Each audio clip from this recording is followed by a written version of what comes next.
Basi unaona mwanangu, yani juzi huwezi kuamini nimeweka bando la buku, yani dakika 2 tu Airtel anatumia message mwangu ananiambia bando eti lisha buku ya. Kwaje mazee?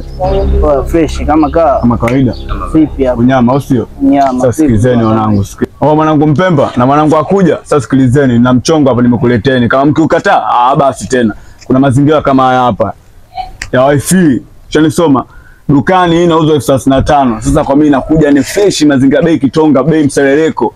Shanisoma 35 tu. Unatumia katika mazingira yako yale TikTok wifi hapa hii.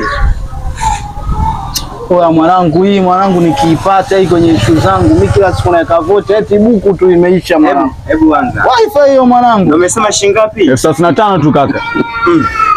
Hii bwana hii mimi kuna mwanangu anauza. Lakini ni shilingi 10,000. 10,000? Sasa sikia, kama mmeshinda basi sikieni kuna mchongo mwingine hapa. Wa simu. Kwa bei ya 100,000 tu, 100,000 hii hapa bosi. Kataa na hii mali. Gani? Tecno Spark 80. God have mchongo ukatae. 150. 150. Chuma imenyoka. Yone mwanangu, 150 tu. 150? Uongo. Mimi na mwanangu anauza 50,000 simu kama hii hapa hii. Sema mwanangu unazingua. Cha kwanza nina roho mbaya, alafu kingine ni mkuda, alafu ni mnoko.